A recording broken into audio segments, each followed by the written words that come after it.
एक थाने में एक व्यक्ति को लाया जाता है और जो पुलिस वाले थे उस व्यक्ति को थाने में ला कर के पूछताछ कर रहे थे और मारपीट कर रहे थे। वो व्यक्ति चिल्ला रहा था कि बचाओ बचाओ, मैंने कुछ भी नहीं किया, मुझे छोड़ दो, मुझे छोड़ दो। लेकिन वो पुलिस वाले उसे पीटे ही जा रहे थे। तभी वहाँ का जो इंचार्ज होता है, जो महिला दरोगा थी, वो वहाँ पर आती है और देखती है कि कुछ पुलिस वाले एक व्यक्ति को पीट रहे हैं। तो जब वो ऐसा देखती है तो पुलिस वालों से कहती है कि इस व्यक्ति को छोड़ दो। आखिर कौन था वो व्यक्ति जिसे छोड़ने के लिए महिला दरोगा कह रही थी? आइए इस कहानी में विस्तार से समझते हैं। दोस्तों, एक आज की जो कहानी बहुत ही दर्दनाक और सच्ची कहानी है। 5 मिनट निकाल कर आप इस कहानी को ज़रूर सुने। मुझे उम्मीद है आपको ये कहानी बहुत पसंद आएगी। दोस्तों, उत्तर प्रदेश का एक ज़िला था। इस ज़िले का नाम उन्नाव था। उन्नाव में एक लड़का रहता था। उस लड़के का नाम था प्रेम, और प्रेम अपने माता पिता और बहन के साथ में बड़ा आराम से रहता था। और उसके पिता एक व्यापारी थे और जो प्रेम था वो भी व्यापार में अपने पिता का हाथ बटाता था। धीरे धीरे दोस्तों क्या हुआ, प्रेम बड़ा होता गया तो घर वालों ने मिलकर के उसकी शादी कर दी। कहा कि अब तुम विवाह के योग्य हो गए हो। तो उसकी हैसियत तो अच्छी खासी थी, तो उसने एक लड़की से शादी की जिस लड़की का नाम प्रियंका था। दोनों बड़े आराम से रह रहे थे और हंसी खुशी जीवन व्यतीत हो रहा था। लेकिन दोस्तों, जैसे ही प्रियंका घर में आई तो प्रियंका पढ़ी लिखी थी लेकिन सीधी सादी थी। तो उसकी जो लड़के की जो माता थी और जो उसकी बहन थी, उस दोनों ने उसको प्रताड़ित करना शुरू कर दिया। उससे खूब काम कराने के बाद उसको दिन रात ताने देते। और यहाँ पर जो प्रेम था, ये भी जो धन इसके पास ज़्यादा था। तो धन दोस्तों, जब किसी व्यक्ति के पास धन ज़्यादा होता है तो बुराइयाँ अपने आप उसके अंदर आ जाती हैं। तो ऐसे ही जो सोहन था, उसके पास धन अधिक होने के कारण उसके अंदर बुराइयाँ आ गई थी। जैसे कि रात में देर से आना, लड़कीबाजी करना, होटलबाजी करना और शराबबाजी करना, इस तरीके के उसमें आचरण थे। तो जब वो जो लड़की थी उसने कहा कि भाई, अपने पिता से कहा कि भाई इनमें तो बहुत बुरे आचरण है, ये तो हमारे साथ इस तरीके का व्यवहार करते हैं। तो उसके पिता ने कहा कि मैंने तो भाई अच्छा घर देख करके तुम्हारी शादी कर दी, अब ये हो गया तो अब इसमें मैं तुम्हारी क्या ही मदद कर सकता हूँ। दोस्तों, वो झेलती रही। एक दिन उसने कहा कि भाई ये सब मुझसे नहीं झेला। उसने अपने पति से बात की कि देखो, तुम्हारी माँ भी मुझे टॉर्चर करती है, तुम्हारी बहन भी मुझे टॉर्चर करती है, तुम भी मुझसे सही से बात नहीं करते हो। तो आखिरकार मैं इस घर में कब तक इस तरीके से अपना जीवन व्यतीत करूँगी? हम लोगों का आगे भी भविष्य है। अगर तुम इस तरीके का आचरण करोगे तो हम लोगों का भविष्य तो खराब ही होता चला जा रहा है। शादी के 3 साल बीत चुके हैं लेकिन अभी तक तुम्हारा कुछ हिसाब किताब ही नहीं है, तुम अपने में मस्त रहते हो। तो उसके पति ने उसको भला बुरा कहा और अपनी माँ और बहन के कहने पर उसको घर से निकाल दिया। दोस्तों, जब उसे घर से निकाल दिया तो वो अपने घर गई तो उसके पिता ने कहा कि ठीक है बेटी, तुम आई हो तो अब अपने यहाँ पर रहो और तुम अपना पढ़ाई लिखाई करो, कैरियर अपना देखो। तो लड़की पढ़ी लिखी थी तो तैयारी करने लगी। दोस्तों, पुलिस की वैकेंसी आई। पुलिस की वैकेंसी में उसने फॉर्म भरा और वो दरोगा पद पर चयनित हो गई। और दरोगा पद पर चयनित होकर के उसकी जो नियुक्ति थी वो हो गई पास ही के शहर में, और वहाँ पर वो अपना ड्यूटी करने लगी। तभी वो एक दिन देखती है कि वो अपने थाने में मौजूद नहीं थी, कहीं बाहर गई हुई थी किसी केस के बारे में। तो जैसे ही वो केस को निपटा करके अपने थाने में पहुंचती है तो थाने में जाकर के देखती है कि एक व्यक्ति है जिसे कुछ पुलिस वाले मिलकर के पीट रहे हैं। तो दोस्तों, वो पास में जाती है और देखती है कि अरे, जिसे वो लोग पीट रहे हैं वो कोई और नहीं बल्कि उसका 7 साल पहले जिस पति से उसका तलाक हुआ था वो पति है, और पुलिस वाले उसे मिलकर के पीट रहे। जब उसने देखा तो उसने पहचान लिया कि अरे, ये तो उसका पति है। तो उसके पति ने जब अपनी पत्नी को देखा तो उसने भी पहचान लिया और उससे हाथ जोड़ने लगा कि मुझे छोड़ दो, मैंने कुछ भी नहीं किया, मुझे छोड़ दो। तो जो महिला दरोगा थी उसने कहा कि भाई इनको छोड़ दीजिए और इनको मेरे ऑफिस में लेकर के आइए। तो पुलिस वाले हैं उसे पीटना बंद कर देते हैं। पीटना बंद करने के बाद पुलिस वाले उसे ऑफिस में लेकर के आते हैं। ऑफिस में लेकर आते हैं तो वो कह देती है कि आप सब लोग बाहर चले जाओ, मुझे इनसे अकेले में कुछ बात करनी है।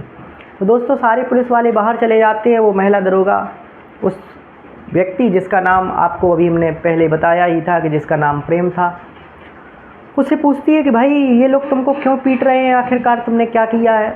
तो उसने कहा कि मेरा कोई भी कसूर नहीं है और मैं जो है फालतू में फंसाया जा रहा हूँ। उसने कहा नहीं, तुम्हारा बिना कसूर होगा तो ही तुम पकड़ के आए हो, ऐसे बिना कसूर के तो कोई यहाँ पर आता नहीं है। तो उसने कहा कि देखो, तुम्हारे जाने के बाद फिर मैंने दूसरी शादी कर ली तो मैं, जब मेरी प्रॉपर्टी थी तो बड़े आराम से हम लोग रह रहे थे, कोई दिक्कत नहीं थी। लेकिन जो मेरी पत्नी थी वो किसी और के साथ भाग गई। जब मेरी पत्नी किसी और के साथ भाग गई तो फिर मुझे बड़ा दुख हुआ तो मेरे पिताजी तो ख़त्म ही हो गए थे, माँ भी ख़त्म हो गई। बहन की मैंने शादी कर दी। अब मैं घर में अकेला था तो मेरी आर्थिक स्थिति धीरे धीरे कमज़ोर होती चली गई, क्योंकि मैंने बहुत सारे गलत शौक़ पाल लिए थे। तो अब मेरे पास कुछ भी नहीं बचा है। तो मेरा एक दोस्त है जो कि इन सब कामों में रहता है, चोरी वोरी करता है, तो मैं उसी के साथ में रहता हूँ। अब उसने कहीं पर चोरी करी है, उसने मेरा नाम ले दिया है, और मेरा नाम ले दिया है तो मुझे भी पुलिस पकड़ करके ले आई। उसने जो पैसे चोरी किए थे, उन चोरी के पैसों से उसने मुझे शराब पिलाई थी, उन चोरी के पैसों से उसने मुझे होटल में ले गया था। तो इस आधार पे उसने मेरा नाम ले दिया है कि ये भी शामिल है, तो इस वजह से मुझे पुलिस पकड़ के ले आई। वास्तव में मैंने कुछ भी नहीं किया है।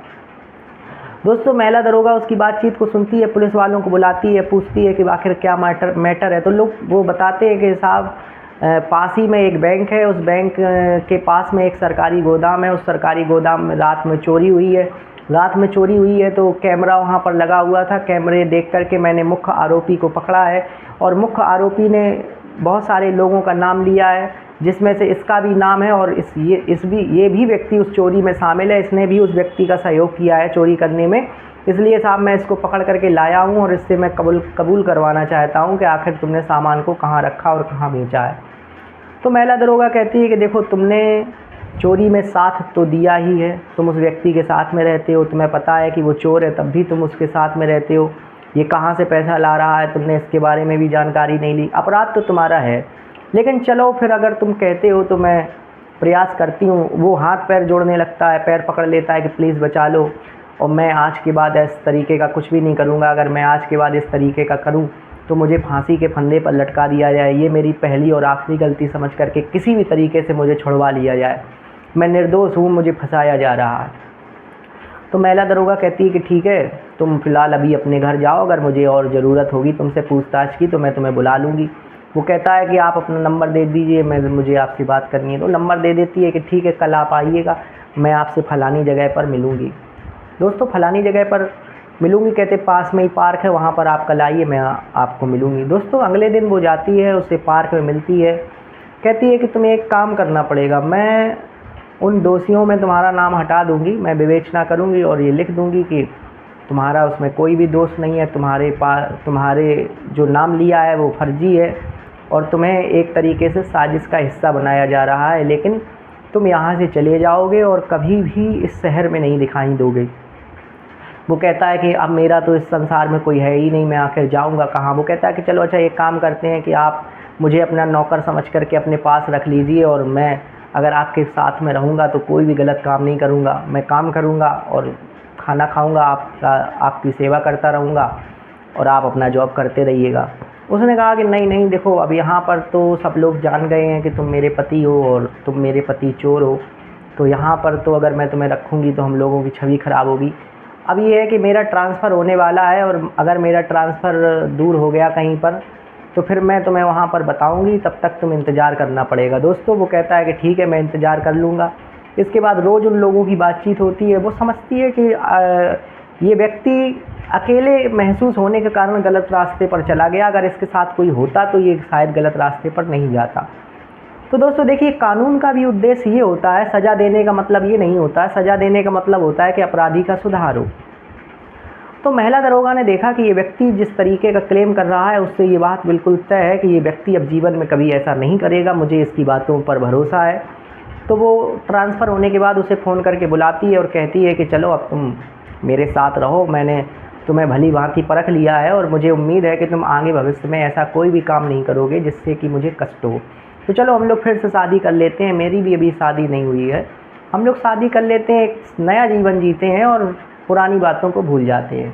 दोस्तों, वो शर्मिंदा हुआ, उसको अपनी पुरानी गलतियों का बड़ा अफसोस हुआ, लेकिन उसने कहा कि चलो अंत भला तो सब भला। और इसके बाद वो दोनों लोग एक मंदिर में फिर से शादी करते हैं, और फिर से शादी करने के बाद दोनों एक दूसरे के साथ प्रेम पूर्वक रहने लगते हैं। उनका परिवार अभी भी आगे चल रहा है। दोस्तों, ये कहानियाँ समाज का हिस्सा हैं, समाज को एक सीख देती हैं कि किस तरीके से एक बिखरा हुआ, टूटा हुआ, और जब अच्छा समय चल रहा हो तो हमें बहुत ही फूंक कर कदम रखना चाहिए, क्योंकि समय का जो पहिया है जब ऊपर है तो कभी नीचे भी आएगा, और जब नीचे आएगा तो मुझे वो जो नीचे लोगों ने मेरी सहायता करी हम उनको भूलें ना, क्योंकि जब पहिया नीचे आएगा तो वो लोग हमको फिर मिलेंगे जिन्होंने हमारी सहायता की। इसलिए इसी उम्मीद और आशा के साथ मैंने आपको कहानी सुनाई। दिल की गहराइयों से आपका बहुत बहुत धन्यवाद। नमस्कार।